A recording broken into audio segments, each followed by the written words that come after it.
on le sent bien, c'est un mariage forcé, qui n'est pas toujours aisé, mais qui n'en demeure pas moins heureux parfois. C'est notamment ce qu'on va pouvoir découvrir ou redécouvrir à travers les 2 prochaines interventions. On va revenir sur les virages opérés par 2 marques en particulier, la SNCF d'une part et Enedis d'autre part, des virages à la fois sur la posture et des virages presque sur la vocation que peut avoir la publicité aujourd'hui. Je vous propose qu'on commence tout de suite par se pencher sur le cas de la SNCF avec celle qui pilote cette stratégie de communication depuis 3 ans, Stéphanie Rissemont. Bonjour.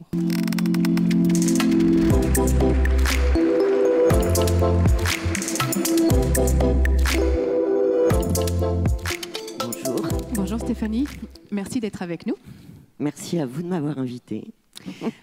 Pour vous présenter ou pour vous restituer, vous êtes arrivé il y a 3 ans, c'est-à-dire au même moment que le nouveau président du groupe, Jean-Pierre Farandou, et vous avez travaillé ensemble à un nouveau projet d'entreprise qui s'appelle justement Tous Ensemble, et que nous, citoyens, pour reprendre les termes de Valérie Martin, on a découvert à travers un film assez canon, hexagonal. C'est un point de vue très subjectif, mais je me permets de le partager parce que finalement, il a été partagé par beaucoup de Français. Il a reçu un accueil très enthousiaste. Est-ce que c'était aussi un retour en communication? L'objectif, c'était justement de réconcilier un peu les Français, de participer à cette entreprise de réconciliation des Français avec la publicité? Oui, tout à fait. Bonjour à toutes et tous. C'est vrai que quand on est arrivé il y a 3 ans et demi, 3 ans et demi, on s'est dit, la SNCF, tout le monde l'aime, tout le monde la déteste. On l'aime quand on voyage, on l'aime quand on va voir ses proches, on l'aime quand on part en vacances. On la déteste quand elle est en grève, quand elle est en retard. Et donc, c'est une marque assez complexe. Et on s'est dit, on a besoin de réconcilier la SNCF avec les Français. Et de la réconcilier aussi avec les cheminots. Parce que notre corps social est quand même... EDF parlait de son corps social tout à l'heure, mais le nôtre est aussi assez complexe. Et donc, comment on fait quand on est une marque comme ça, qui a 80 ans, assez emblématique, qui est dans la vie de tous les Français, pour la réconcilier avec les Français et avec son corps social? Et donc, on a travaillé sur une plateforme de marque, sur voilà, la mobilité inclusive, la mobilité verte, la mobilité dans les territoires, c'est ce qu'on voit dans ce film. Et on a essayé d'avoir un ton un peu différent pour réconcilier. Et le mot sobriété me vient, c'est-à-dire d'avoir une posture un peu plus humble, un peu plus simple, un peu moins peut-être prétentieuse ou hégémonique. On passait d'un système de monopole à un système d'ouverture à la concurrence. Et donc, comment on essaye d'être plus simple dans notre façon d'être et comment on montre que l'on est une entreprise qui a plusieurs facettes et qui est comme les Français. Donc, on a fait ce film entre le miroir des Français et la SNCF. On peut peut-être regarder un extrait pour se remettre un petit peu dans le bain. Créatifs et inventeurs, grands artistes, grands féministes, grande gueule, grande cœur, mais surtout grands râleurs. Élégants comme aucun autre, paré du plus bel apparat, sapé trop stylé, défilé au Grand Palais, mais surtout prêt à défiler pour l'égalité, à déclarer des droits pour tous les hommes, pour toutes les femmes et pour nos mouflés. On n'est pas carré, on est hexagonal. Donc il y a plusieurs choses. D'abord, il y a les défauts qu'on pointe du doigt, qu'on assume. En effet, cette humilité, il y a un format très long. Là, c'est un 25, mais vous aviez un 90 secondes. Et puis, il y a ce slam qui était assez inattendu de la part de la SNCF, je trouve. À quel point est-ce que peut-être ces 3 éléments étaient essentiels à cette copie? Le fait de reconnaître qu'on n'est pas parfait, mais qu'on peut progresser, on est tous comme ça et toutes les entreprises sont comme ça. Et je pense que cette humilité, elle est importante et c'est une vraie posture de communication qui n'est pas forcément évidente d'ailleurs à accepter en interne, surtout quand on est dans un monde d'ingénieurs. Donc oui, on n'est pas parfait et oui, mais on fait le mieux possible, comme un des accords Toltec. Donc voilà. La deuxième chose, dans le ton, dans le slam, dans le texte, on a voulu montrer, la diversité et avoir un ton plus simple et plus accessible, et comme sont les Français tous les jours. Et alors, donc ça, c'était il y a 1 an et demi, à peu près, 2 ans. 2 ans.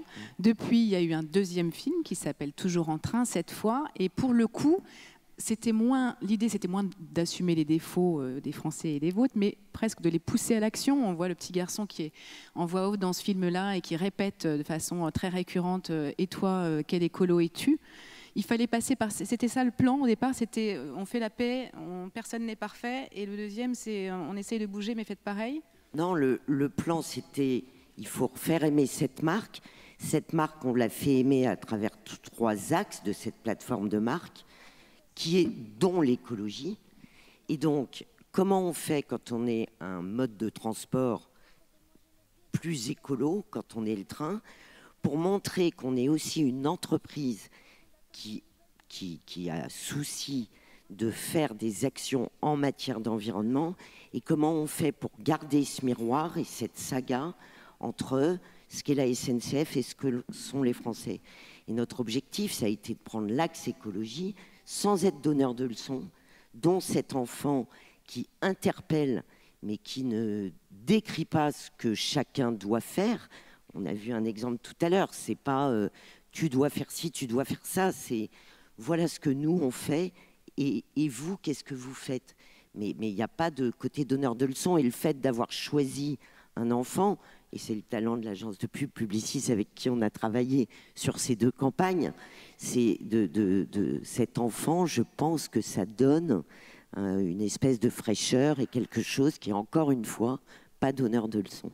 Et pour le coup, en complément, il y avait tout un dispositif d'affichage avec des messages aussi écologiques, mais qui s'exprimaient de façon assez différente. Comment vous avez travaillé le rôle de chaque média et le dispositif média qui a accompagné cette... En fait, il y a une campagne d'affichage. Je trouve que ce qui est très compliqué dans les sujets de la RSE, c'est que souvent c'est très technique, voire c'est un peu casse-pied.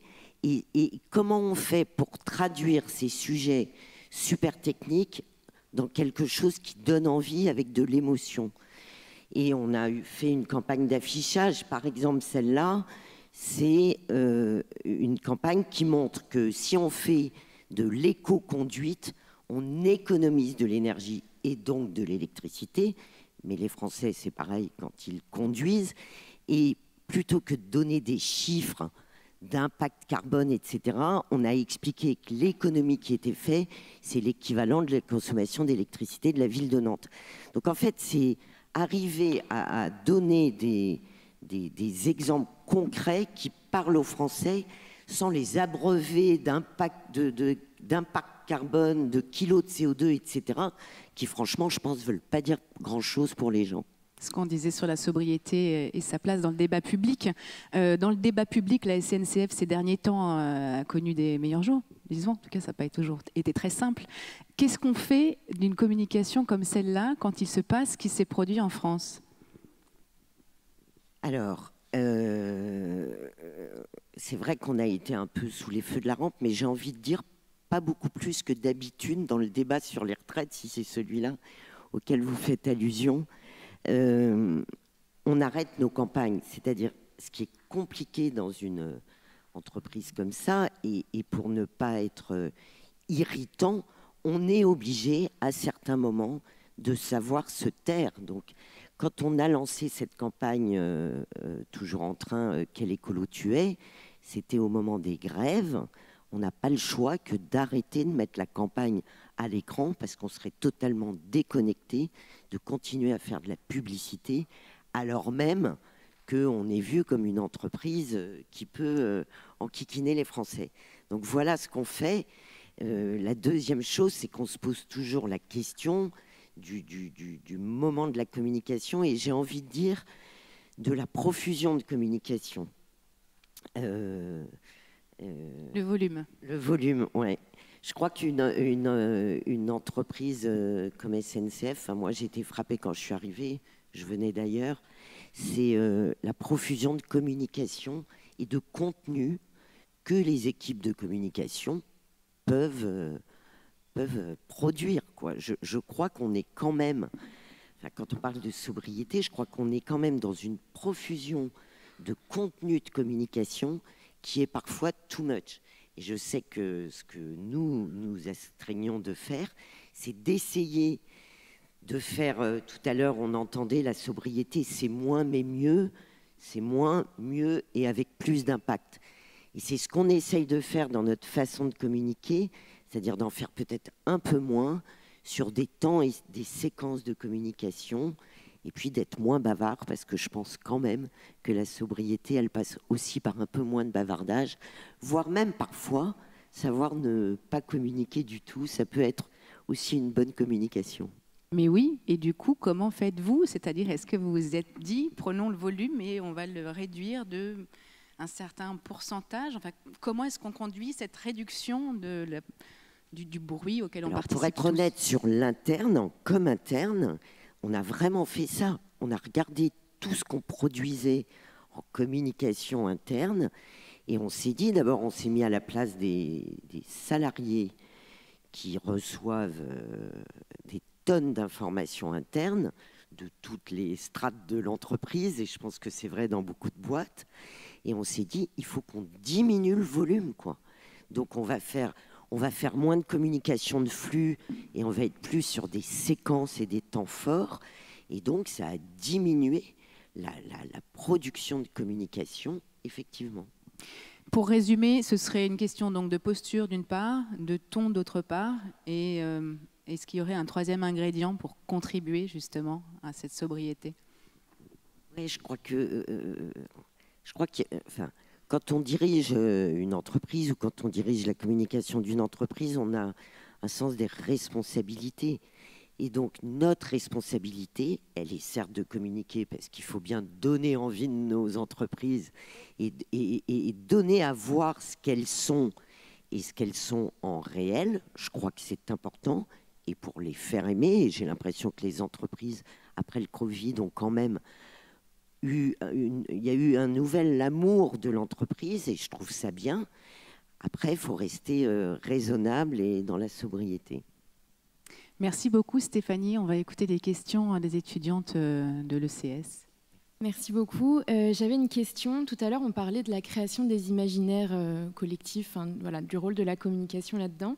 À quel rôle, justement, vous voulez être associé avec SNCF dans la création de cet imaginaire? Est-ce que vous associez SNCF à un imaginaire particulier que vous aimeriez développer à grande échelle chez tout le monde?